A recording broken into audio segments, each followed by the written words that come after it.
She's all you'd ever want. She's the kind I'd like to flaunt and take to dinner.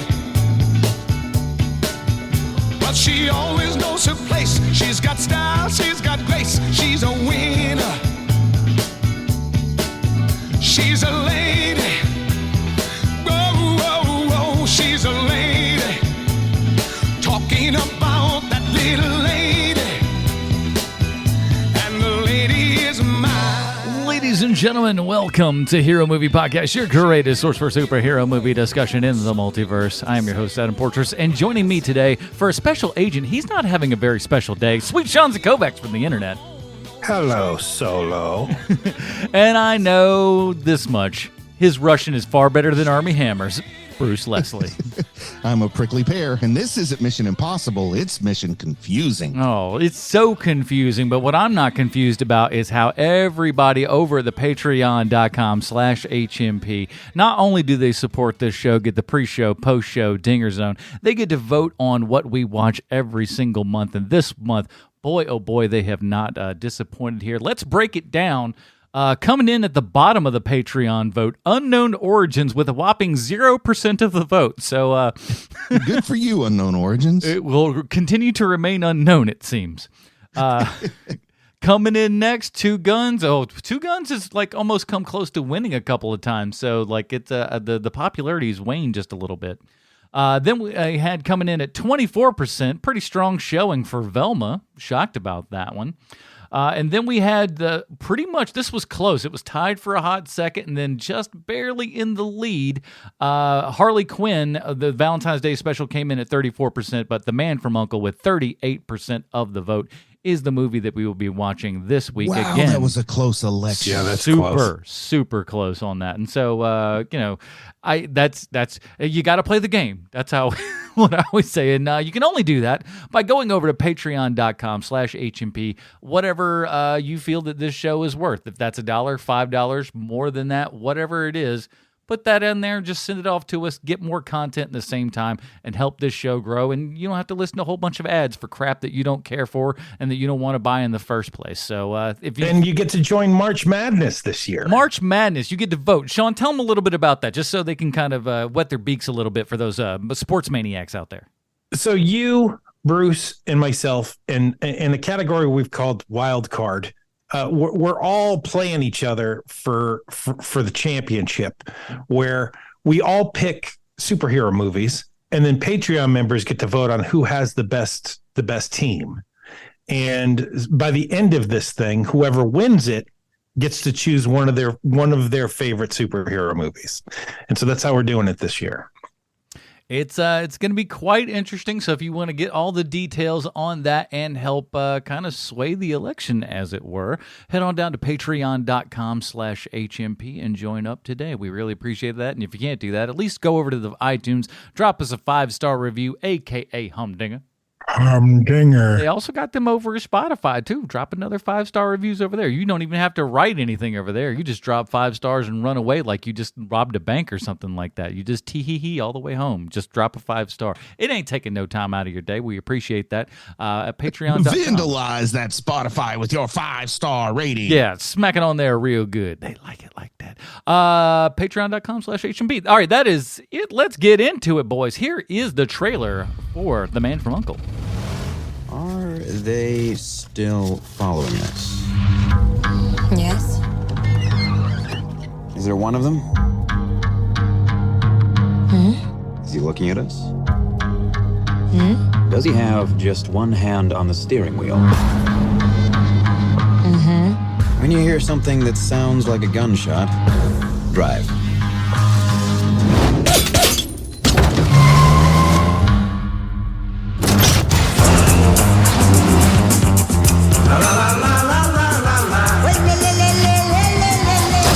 Nicely done. We recently discovered the existence of an international criminal organization with ties to former Nazis. Rumor has it they've built an atom bomb. We have no choice but to work together to infiltrate this organization. We'll leave you two to get acquainted. Napoleon Solo. The CIA's most effective agent. Ilya Kuryakov. KGB, the youngest man to join it in their best within 3 years. America is teaming up with Russia. Things could get a little messy. The thing is, I work better alone. I work better alone too. Okay, I'll let you tag along.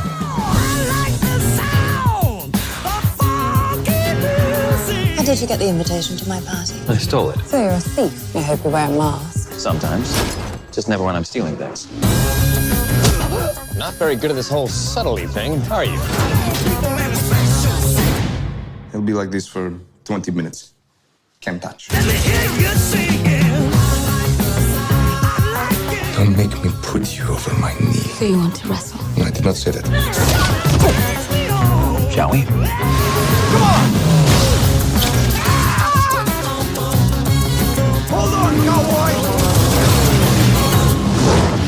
For a special agent, you're not having a very special day, are you? Do these belong to you or to me? Alrighty, that was the trailer for The Man from U.N.C.L.E. You know what time it is. It's time for Bruce's Comic Book Connection. Oh, this was a television program, though, wasn't it?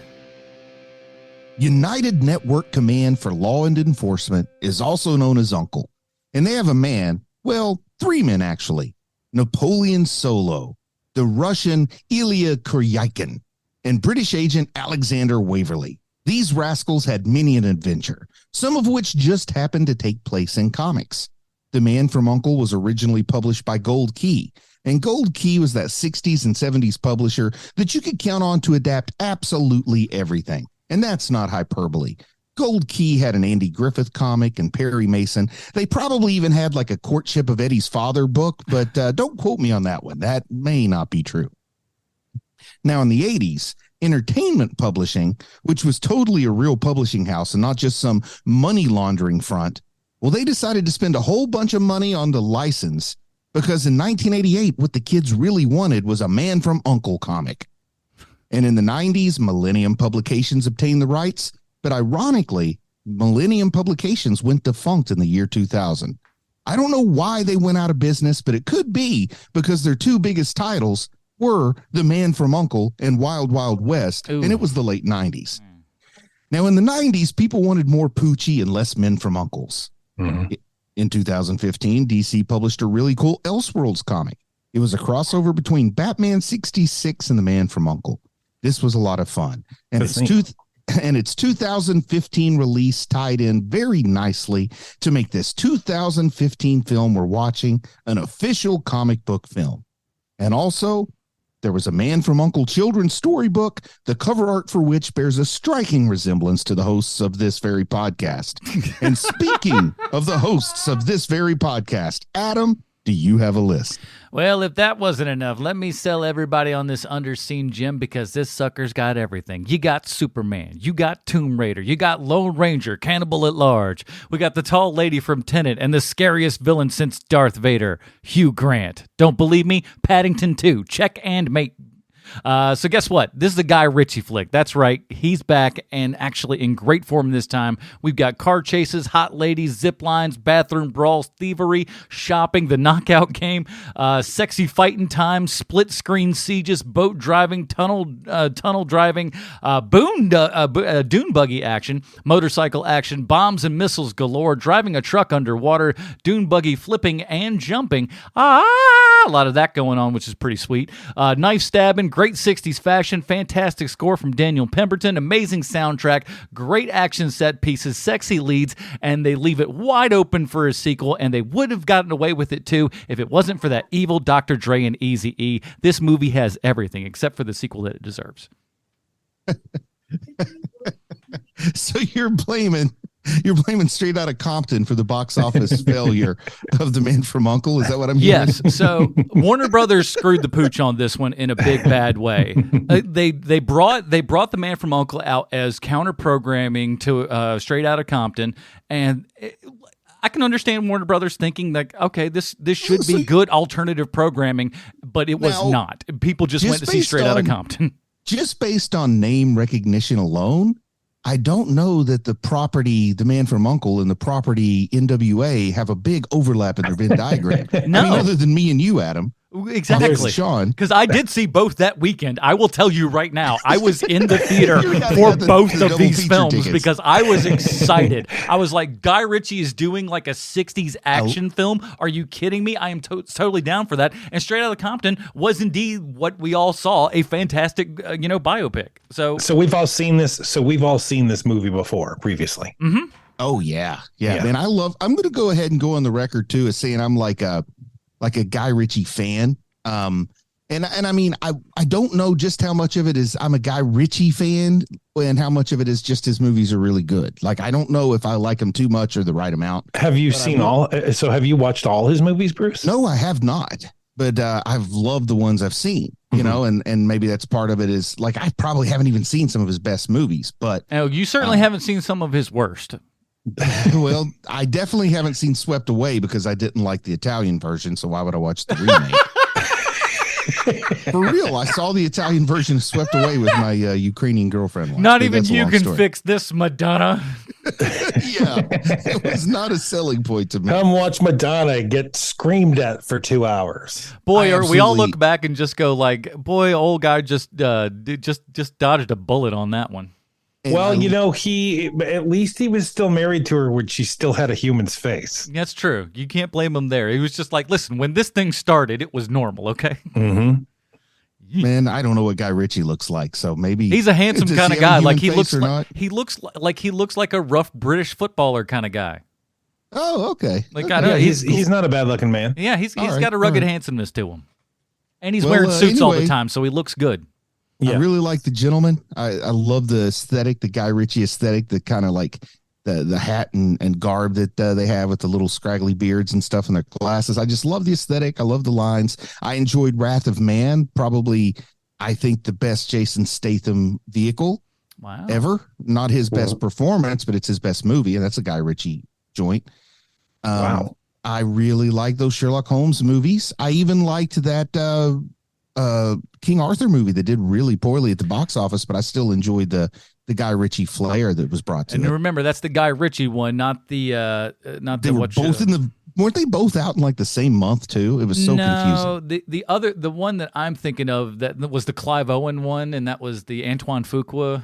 King Arthur from way back. So that's not that one. The new one. Yeah, but there was like a Charlie Hunnam one, and then another one that came out kind of close together. Oh gosh, he didn't do the Robin Hood one, did he? Or was he like slated to do? I don't think he did the Robin Hood one. He did not. Felt like he did, but he didn't. It was a very felt like it kind of had that style. Guy Ritchie. What about those two weird ones, Rock and Rolla and Revolver? Have you guys seen either one of those? I haven't, but Rock and Rolla is on HBO Max, so I thought about watching it. It was recommended. I've seen it. It's not bad. I've seen it. It's not bad.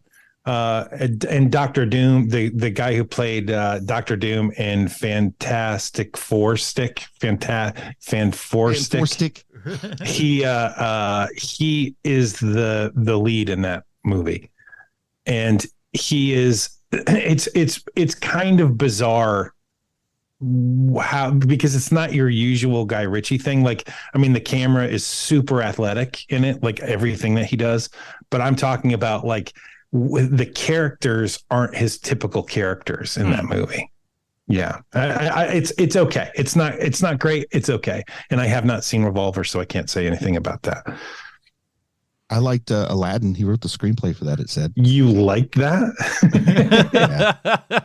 It was fun. Will Smith. He's a real card, man. That guy can do no wrong. He's a card. The public will never turn on that gentleman. I will tell you what. I'll tell you what, man. By the way, I quit watching the Oscars exactly 2 years ago, so I know nothing.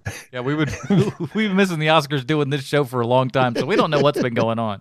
He's got something coming up, and I was like, well, looks like I won't be watching that one. And it like sounded good, but because he's in it, I'm like, I cannot sanction that man anymore. I'm done. So can we go backwards for a second here? Mm-hmm. Because I've Bruce, been doing that my whole life, my friend. You had said that your favorite movie of Jason Statham is Wrath of Man. Yes, I think that's his best, highest quality movie. Because I would say that Lock, Stock, and Two Smoking Barrels which is Guy Ritchie's first movie. But here's two things. I haven't seen Lock, Stock. Oh, wow. Okay. So I can't comment on that one. Number two, not having seen it, I don't picture watching it and saying that's Jason Statham's movie. Is it Jason Statham's movie? Yeah, he's the lead in it. Okay, I thought he was a supporting character. Like I said, I haven't seen it. It is a cast of hundreds. Yeah, Yes. he's in some other movies that I think are really good, but I wouldn't call them his movies. You know? Yeah, I would call Lock, Stock. Okay, we'll one see. of I haven't his. seen that one then. You should totally see it. I think you'd love But it. I would say basically Wrath of Man superior to the Meg. Yeah, Oh, true. I'm more of a Crank guy, but that's just me. I like bad things. I like Wrath of Man better than I think it's a better made movie than Crank. I really do. I think So have we puts his flair on it. I'm guessing we've all seen this movie multiple times then. I've only seen it twice, which is kind of surprising to me as much as I enjoyed it this time. Yeah, It feels like something I should watch more often. Yeah, like I probably 3 or 4 times I own it on the Blu-rays and whatnot. So yeah, This is one if they did a flashback cinema, like it would be a weird choice for them to make, but I would love to go watch this on the big screen again. Oh yeah, man. I've seen this movie in the movie theater. I've watched this movie countless times. I love it so much. It's my favorite Guy Ritchie movie. I like it so much that I even back when you would do such things, I even own the soundtrack. Nice. Because I just love both the needle drops and the score to this movie. I think they're both great. Spectacularly good. And it's like sometimes you can get one or the other. Rarely do you get both as good in a movie that is just this kinetic and booming and just it is constantly going. You're never bored in it at all. And There's you're always a lot looking of at something joy. interesting. Yeah, exactly. Like there's not a huge, I wouldn't say there's a huge degree of depth to any particular thing we're going to see here, but there's just almost like continuous joy. There's so much fun stuff to watch, fun stuff happening. In addition, you know, like I said before that I thought Wrath of Man was the best Statham. This is probably my personal favorite Cavill, with a close second being his performance in Tudors. Oh man, I love him. And you didn't love him in Mission Impossible? I thought he was great in that. You know, I think I like him better here. There's something about him here that I think he understands who he is and he fits this really well, though he was pretty good at being menacing in Mission Impossible, but I'm a little more leaning towards this because it's a more of a lead role. I like him better here than I do as Sherlock Holmes and Enola Holmes. Oh yeah. The to get back to the soundtrack for a second, I hate a flute. I hate it, but in this movie, it works great. And there's I'm picturing a skit where Sean is sitting at the bar and like the saloon doors swing open and in comes a flute and people all get under the table. Uh-oh, there's going to be trouble.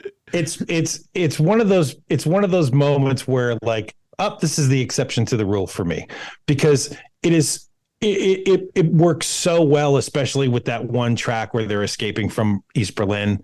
That moment in the soundtrack, I was like, well, I'm buying this soundtrack. Like while I was in the movie theater, I said that, and that doesn't happen very often. And it's so perfect for both the themes of this movie and the style of this movie. It's just perfect. Why does this movie being set in the appropriate time period rather than being updated like Mission Impossible make me so happy? Because I love it that it is set in the Cold War and it's set in the 60s. I wish Mission Impossible had done that. Well, it's the aesthetic that they've gone for. You know, I think that they did something. And to just put a real quick pause and then let you continue, this is like what we've been saying they should do with Fantastic Four, right? Yes, for years and years we've been saying this. And you know, one of the things that this movie gets right, and it's something that I'm going to be talking about a lot today, which is tone. The tone of this movie is perfect.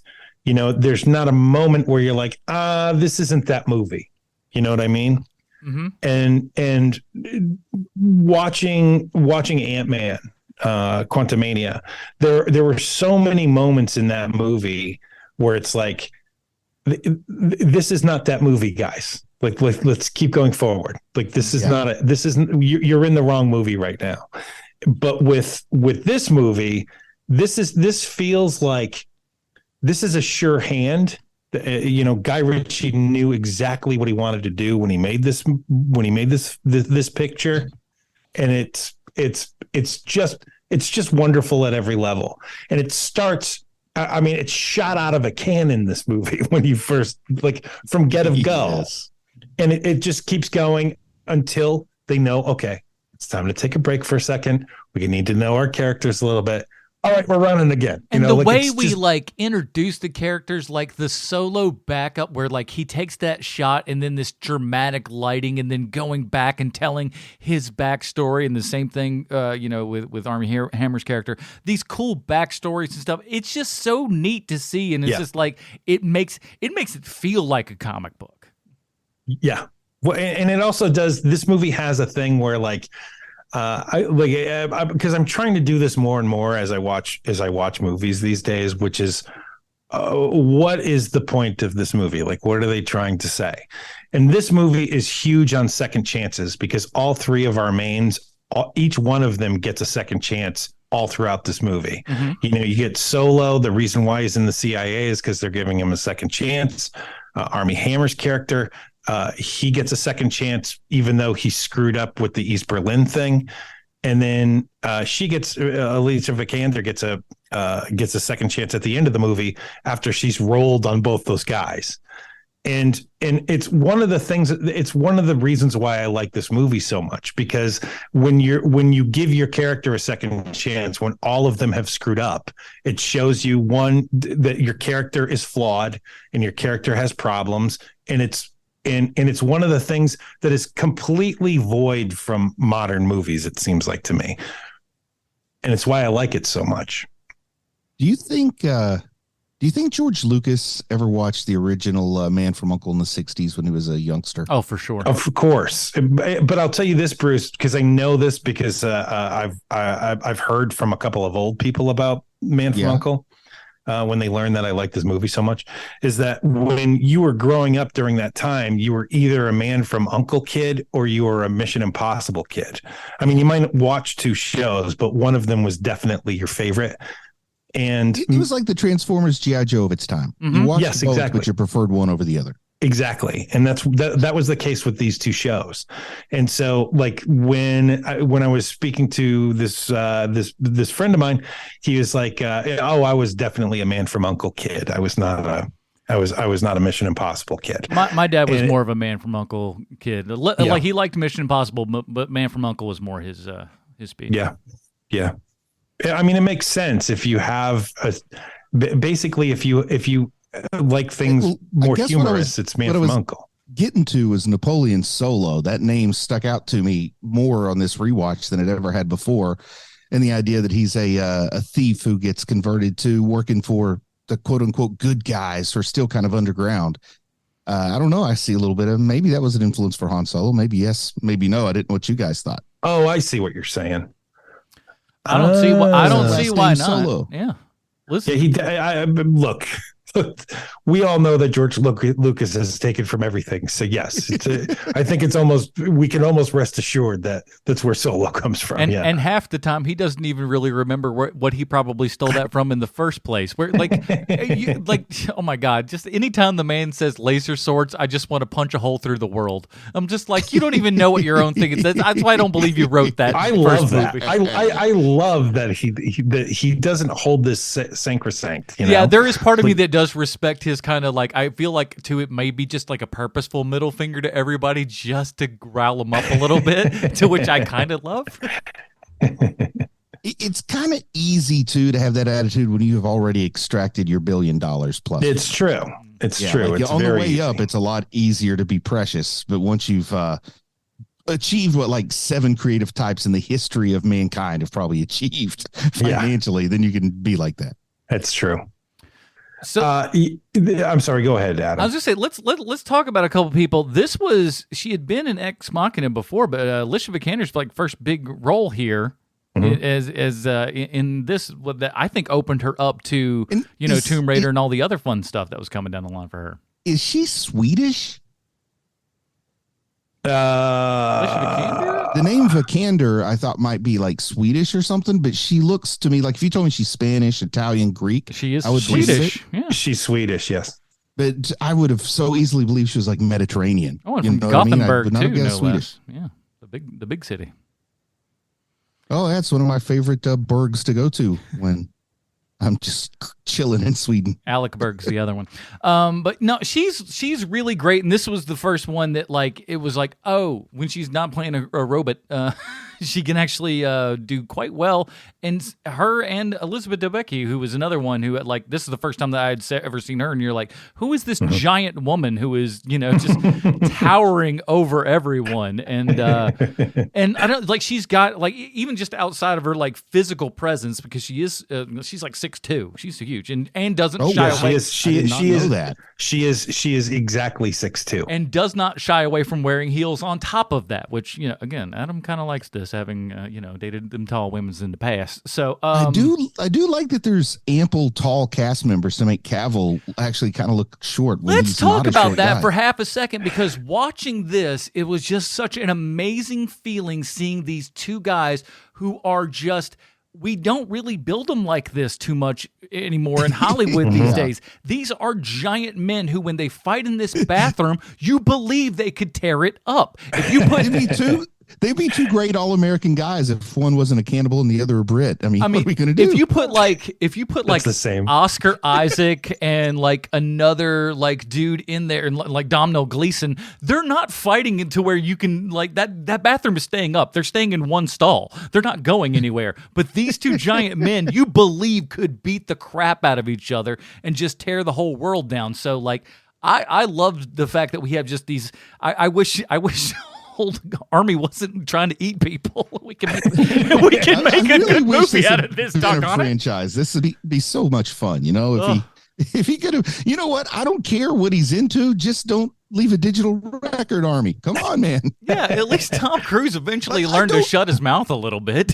And look, I don't usually get too involved in this kind of stuff. I don't like to defend someone who's been canceled, but let me get this straight. Nobody's saying he actually ate anyone. No. Or are they saying he did? Because I'm not going to defend the guy if they're saying he actually ate someone. No, I think he just talked about, like, it seemed very... I mean, the guy you could be a freak, and that's forgivable. But, an actual murderer I can't support. No, I don't think... for obvious reasons. Well, at this point in time, just so everyone knows, at this point in time, as we record this in 2023, we do not know that he has killed anybody. We suspect he has not. So, but okay, so I can officially defend him a little bit and say, like, dude's creepy and all, but man, I wouldn't. Come on, let him make another movie. I wouldn't say. Look, man. I wouldn't say defend. You don't want to be on the side of the cannibal. You know what I mean? You know what? Nobody bold watches. To stick my neck out. This is not the hill I want to die on. The more I think about it, so you're on your own, Army. As much as we all love cry this your movie, handsome 6'7" millionaire self to sleep in the Caribbean every night. As much as but it's selling real estate down there. Boy, it must be so nice to be rich. Rich. He has said that he's learned his lesson and would like to come back. Oh, well, then that's different. That's different. Listen, I learned it's not good for other people to find out that I have cannibalistic tendencies. Yeah. Who knew? Look, I'm rich enough and I have the will to do it. I just haven't done it yet. And you're going to have to take my word on that. But I really, really want to. It sounds so much fun. Oh, man. There's one of the rare times I'm glad I wasn't born with limitless wealth. Because that's what happens to you. Like you got to have, everybody needs a dragon to slay. You know what I mean? Oh, yeah. Mm-hmm. So when you're born with such a huge pile of dead dragons already in your backyard, you got to get really freaky to kill a new dragon. So that's why you wind up as a wannabe sex cannibal. Hopefully wannabe and not successful. Here's the thing, though. Like if we're all very lucky, fingers crossed. Wannabe. But I watched this. By the way, if I go missing after this airs, someone please check Army Hammer's trunk in his bedroom. It'll be a really big trunk if I'm in there. So that's how you know which one. I did watch it a little bit different this time because like now like these like crazy psychotic episodes that he's going on, you're just like, oh, was this like a precursor to is this method? What do we got going on here? Is he insane? Because like he sells it really well. What are you're not wrong. He does have a bit of menace to him, which again works in favor of the movie. Yeah. Watching it this time around, and every so often, like I have the thing of like, are we going to see him eat in this movie? If we're watching him eat in this movie, I think it's going to be bad. But we don't actually see him eat. No, look, I don't even think we even have a snack at any point with him. I think maybe a drink is about it. I think at one point there is food in front of him, but he doesn't actually ever eat it. Not people, so no thank you. It's true. Is this Soylent Green? No? All right. Pass. I mean, it's too bad that he was born incredibly wealthy, because if he weren't, he would be desperate enough where he's like suddenly getting cast as a Jeffrey Dahmer type where he gets to play a cannibal because he can't get any of the work.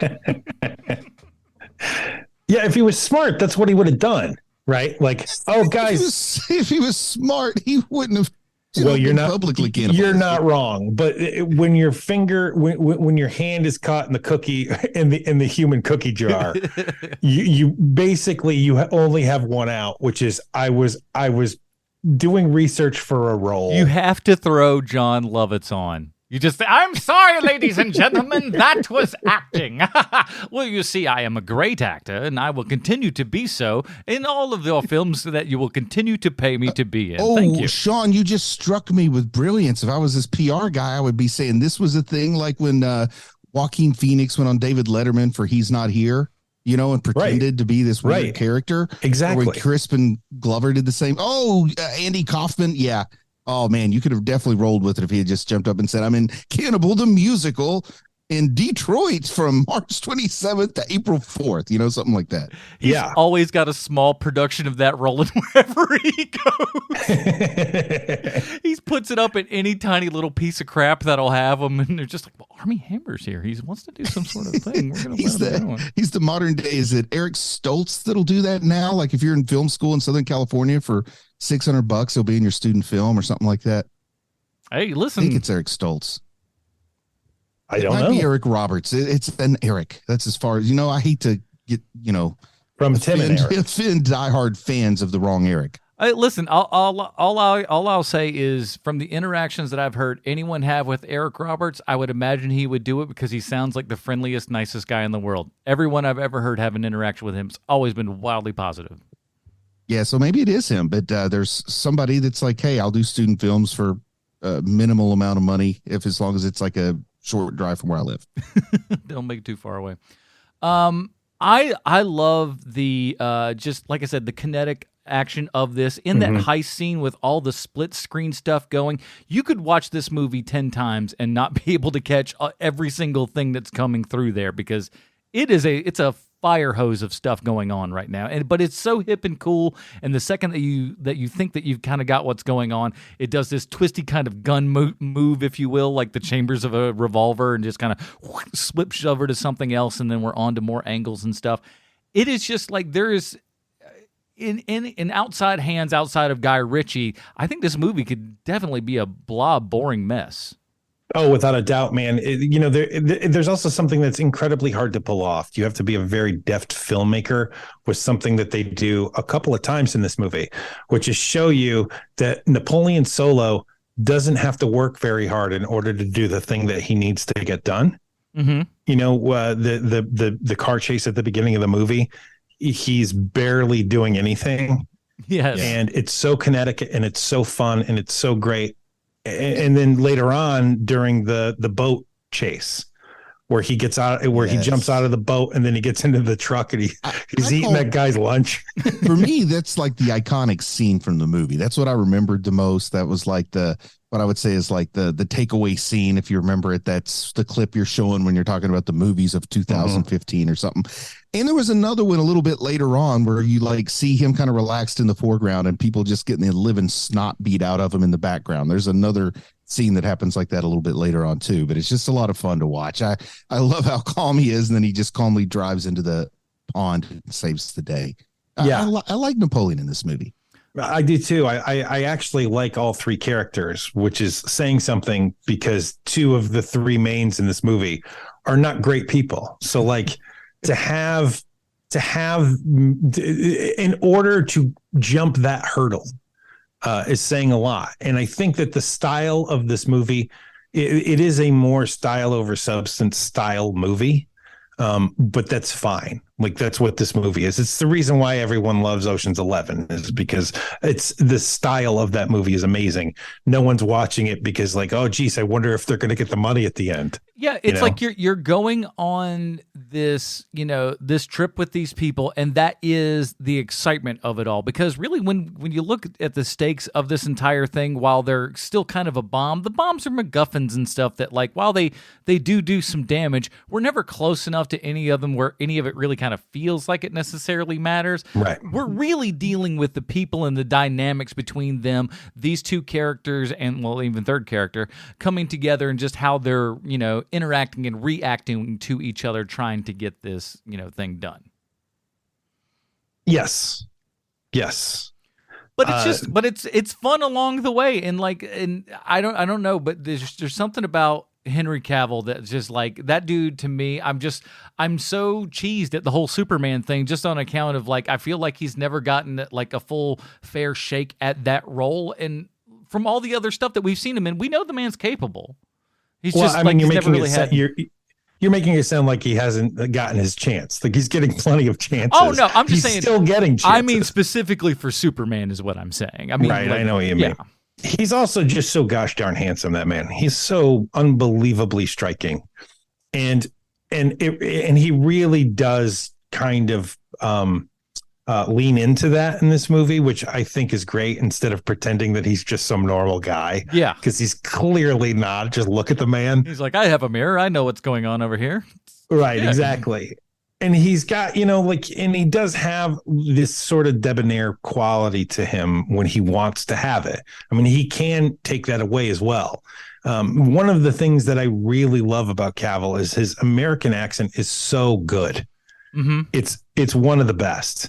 And when you have him in this movie, and then you have Jared Harris with one of the top 10 worst American accents I've ever heard in a movie, in this movie, where he's playing his boss, and he's talking the way that Stephen Strange does in the first Doctor Strange movie, where everything's just flattened. I haven't actually done any research. This is just what I think Americans sound like.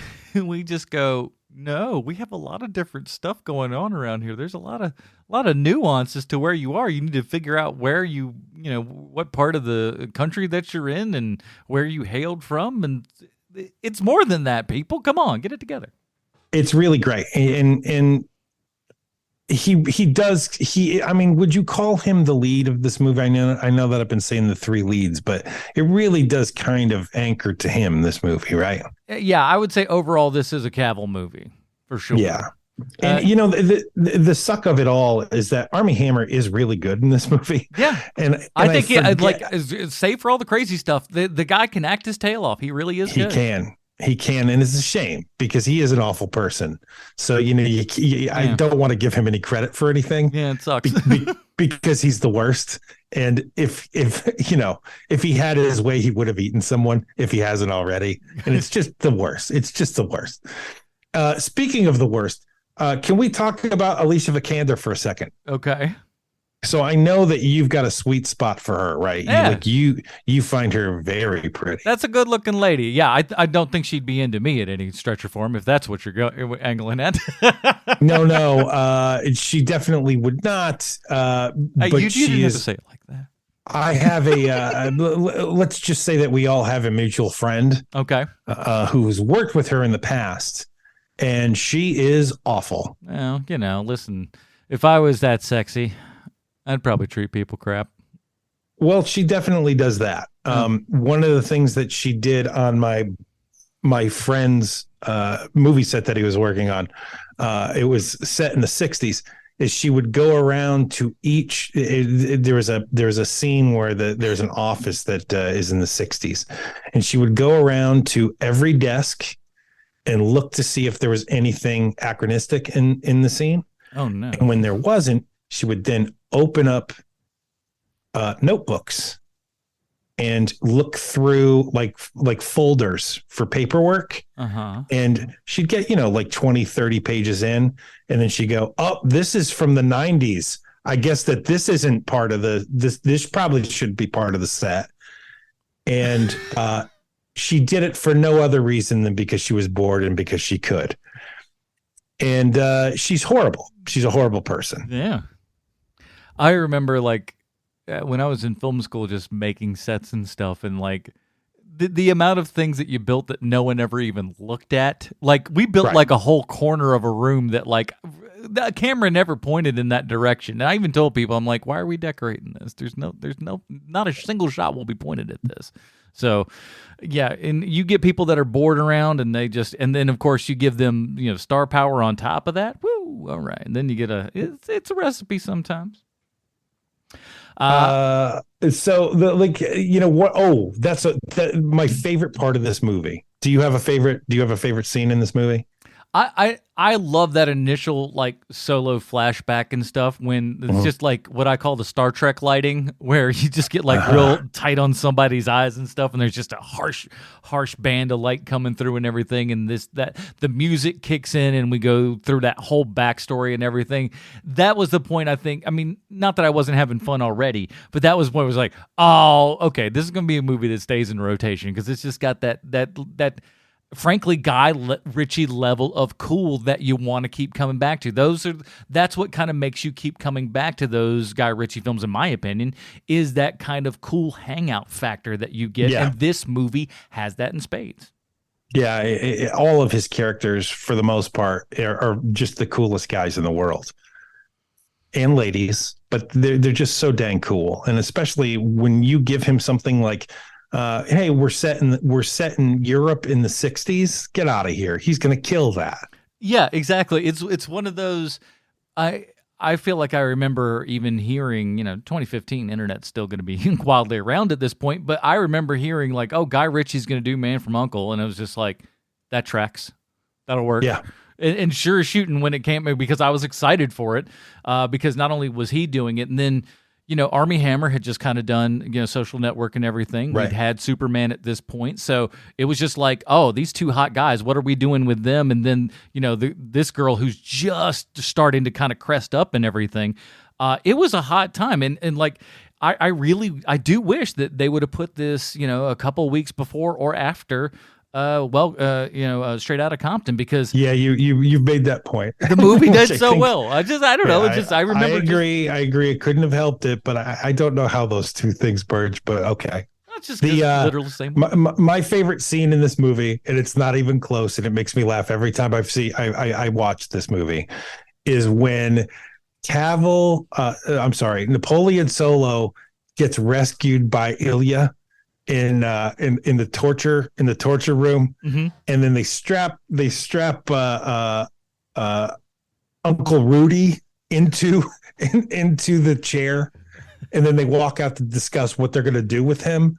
And as they're discussing it, he catches on fire and dies and burns and dies. Yeah. And the entire time they're like, I don't know if that's the right way to handle this. And they're going back and forth. And then meanwhile, you see a man burning to death behind them. It's so funny to me. It's fine. It feels so much like a Tarantino joke to me. Yeah. It's just so funny, and it makes me laugh every time. And then they turn around and they're like, and it's not even like, hey. They're like, oh man, shucks. Well, like they dropped their ice cream.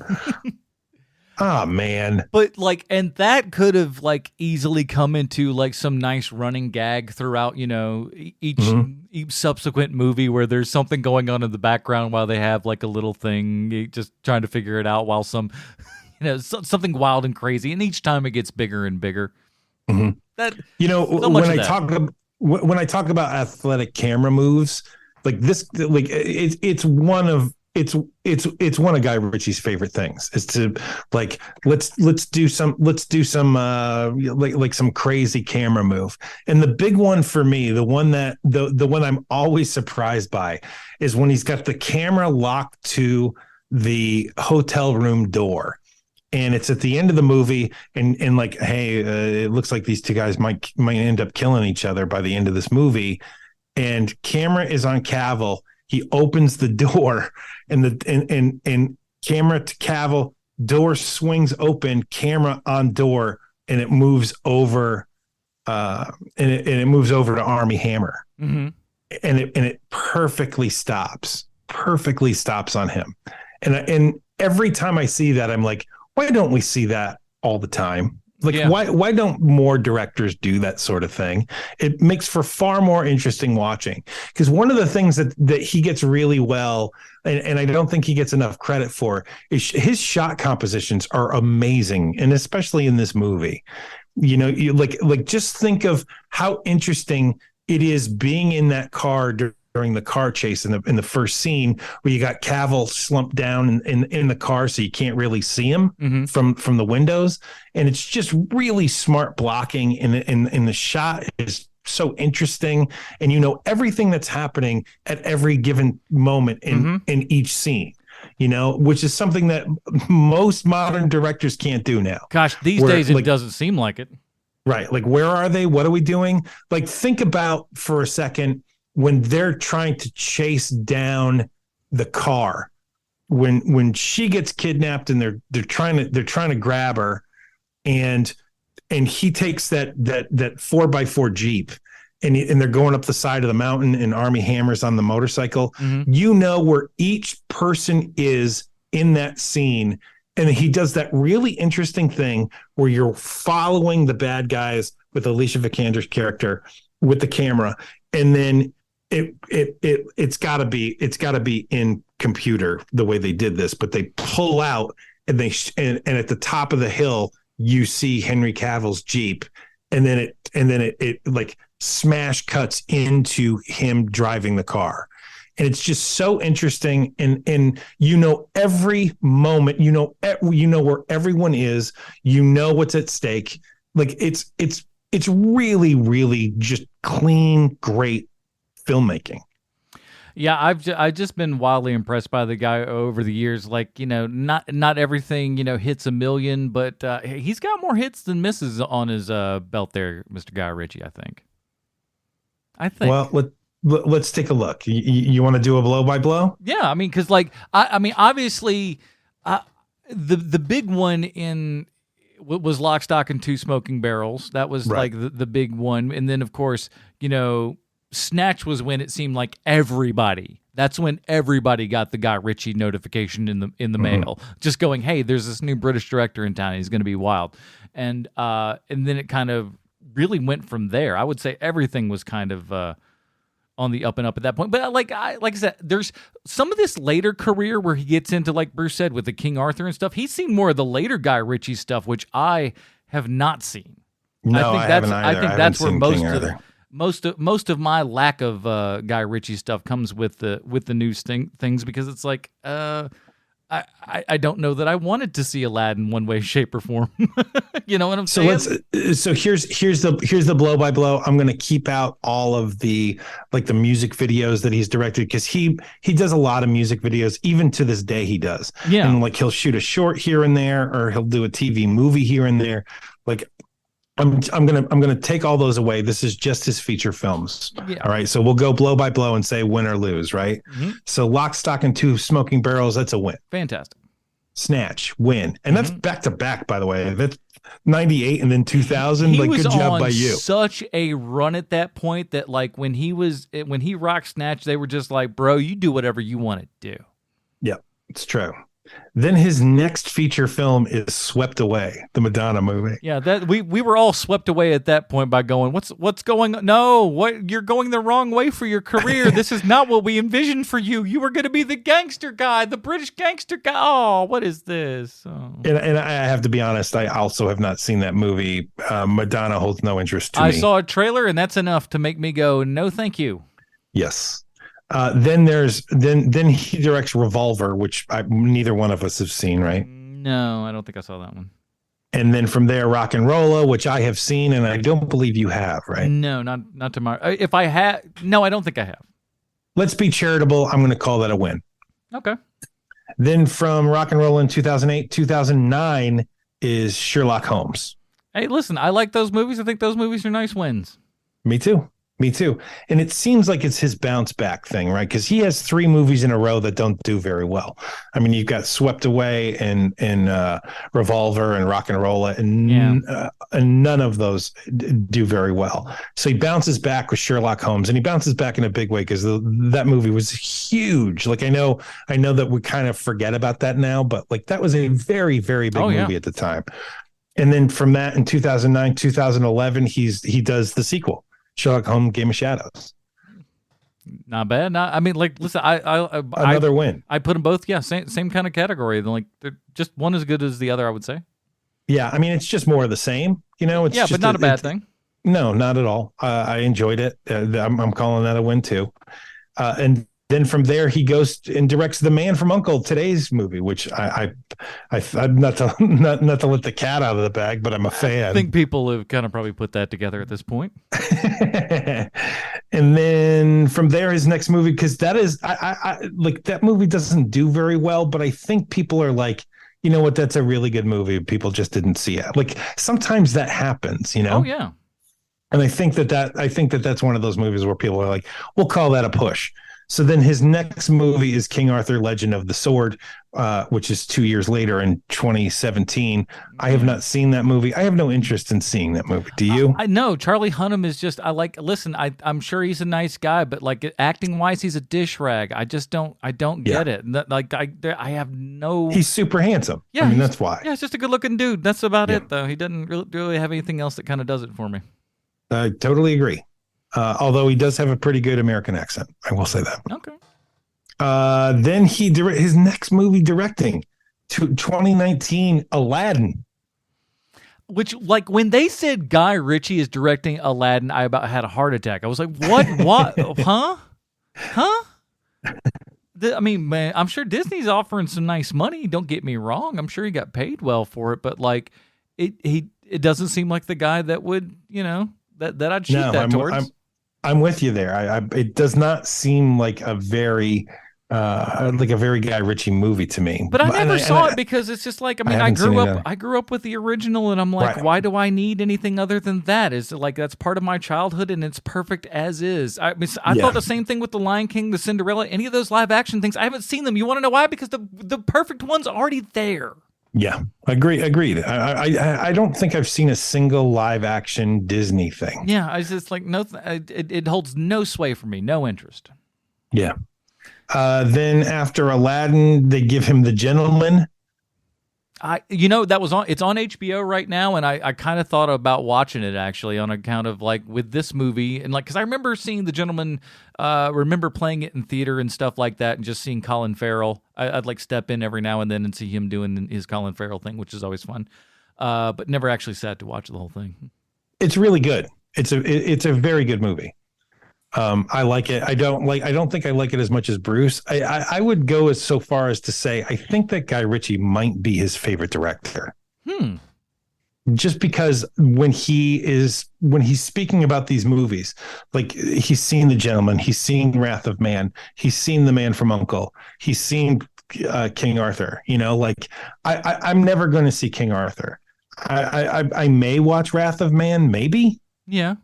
But like he loves these movies. So I think that if he went backwards and watched his really good movies, like did we speak about Snatch to him at all? I don't think we did. Very lightly. And so I think he would love that movie if he hasn't seen it. I think Lock, Stock, and Two Smoking Barrels and that Snatch, he said he didn't see. Yeah. He absolutely should watch those movies because if he's a Guy Ritchie fan, these are the movies he needs to see. Wrath of Man's on Prime right now, so Bruce highly recommends it. So I mean, couldn't be the worst thing in the world, I guess. No, definitely not. All right, before we get down to it, we got to find out how this movie relates back 1-to-1 with Mr. Sylvester Stallone. Why, thank you, Adam. I have a prepared statement. Oh. Mr. Stallone, today's Stallone connection is Elizabeth Debicki.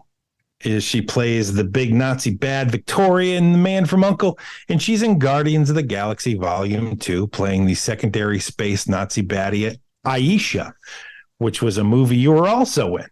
Your appearance in Guardians of the Galaxy Volume 2 completed the reformation project of your public persona. from coked out, roided out egomaniac to hardworking elder statesman. Long gone were the days of you demanding you get more funny lines in horrible movies, which brings me to my point today. You made two movies that are basically the inverse of each other, even though they're very similar. And they are Demolition Man, your sci-fi action movie that came out in 1993, and Judge Dredd, your sci-fi action movie that came out in 1995. Now, when Demolition Man hit theaters, it took me completely by surprise because in 1993, you seem like a relic of the 80s. And much like the current CBS primetime lineup, only old people watch your shows. But Demolition Man was a smart play by you.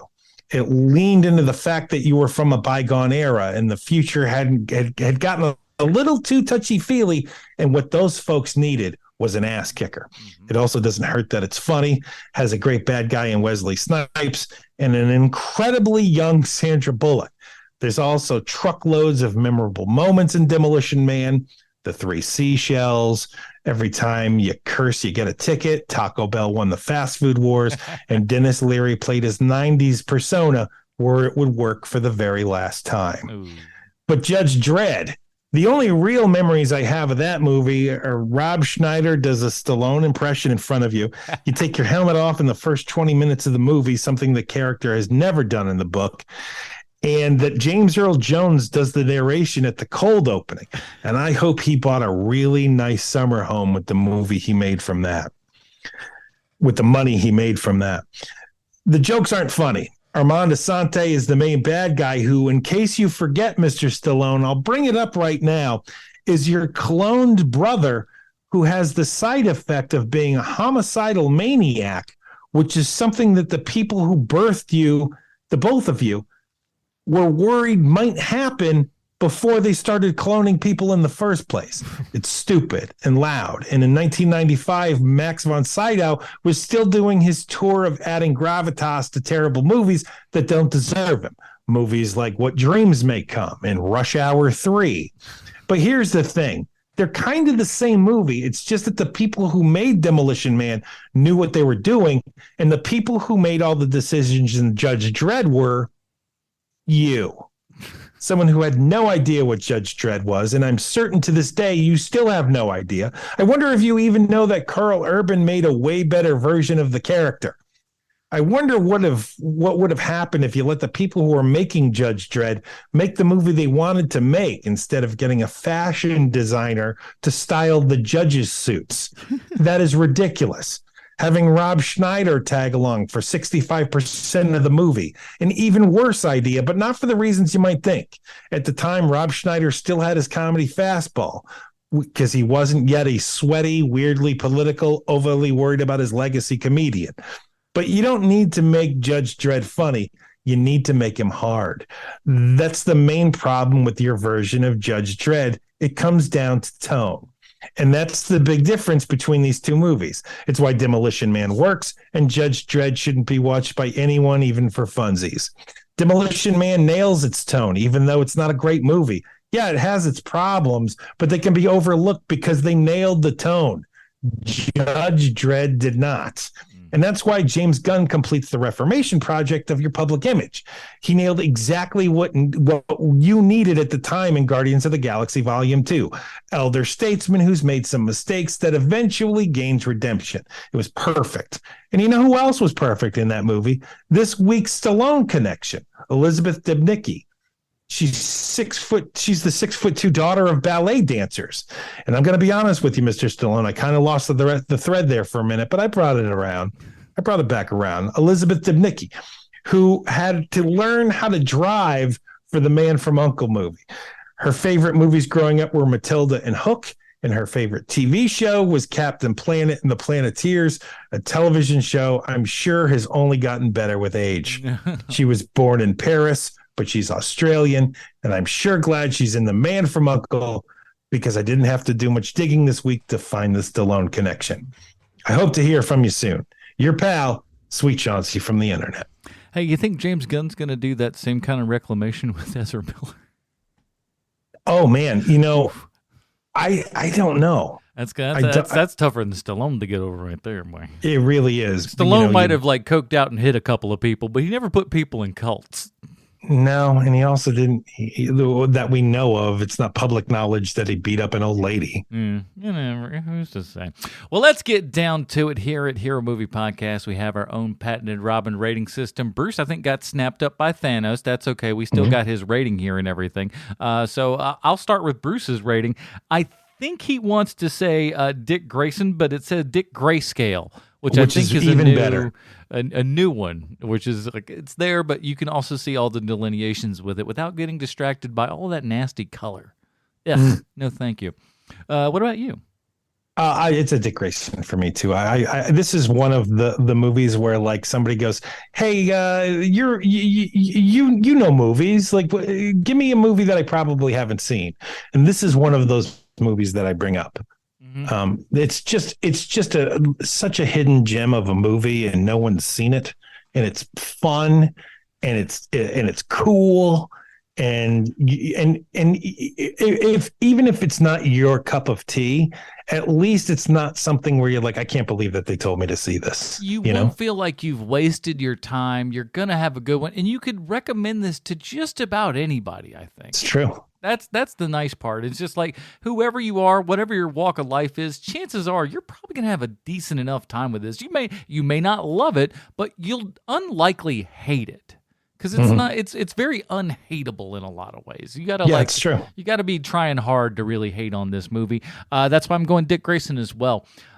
It's so much fun. I'm so glad the Patreon people gave us such an easy one this week. It's so nice. It made me just so very, very happy. But we'll talk about what we're doing next week in just a second. In the meantime, Sean, next week is going to be big. How big? How big is it going to get? Well, we've had it really easy these last couple of months here after the new year started. We didn't have another show to do. But next week we do have a new show. We have another show to do. We're going to be up to 2 shows. Yep. Because next week starts Mandalorian season 3. I can already hear that theme music, and I'm here for it. I cannot wait. I cannot wait to see this show. I mean, it's just feel it. Oh. It's gonna be. I am. What happened? Oh, I hit the wrong button. It's gonna be great. It's gonna be great. I'm so excited. I remember I saw that first teaser trailer, and I've forgotten the majority of things that are in it. So very good. I'm so excited for everything. What feels new, but I've got just a chunk here, a chunk there of little ideas. But I'm so excited for them to unfurl it all in front of me, and we'll be asking those 30 questions, and hope you guys join along for those 30 questions as well. Star Wars 30Q at gmail.com. Now, we talked earlier about the Patreon vote here and how darn close it was. We had the Bandit Uncle from 38%, and coming right behind it was the Harley Quinn Valentine's Day special at 34%. And we decided we're just going to do that Harley Quinn Valentine's Day special as the next one in here. It got some love from the people in the group and whatnot, and it's probably going to be a little bit shorter. And since we're first starting off with a new Mando plus this show and everything, we want to give ourselves as much leeway time starting for that first week as we can. So we're going to be checking out Harley Quinn's Valentine's Day special that is currently available on HBO Max. That will do it, everybody. Oh, and check out the old Anime Dad there on YouTube while you're tooling around. I'm sure Bruce would really appreciate that. That is it, everybody. Join us next week when we're talking the Harley Quinn Valentine's Day special. For Sweet Sean Zakovacs from the internet and the absent Bruce Leslie, I'm Adam Porters. Stay super, everybody. Bye, Marty and Evie. We always end up in a rut, trying to make it real. But compared to what? Slaughterhouse is killing hogs. Twisted children are killing frogs. Poor dumb rednecks rolling logs. Tired old ladies are kissing dogs. And I hate that human love, that stinking mud. Trying to make it real. But compared to what? Said the president, he's got his war. Folks don't know just what it's for. No one gives us rhyme or reason. If you have one doubt, they call it treason. I said we're chicken feathers, all without one gut. Try to make it real,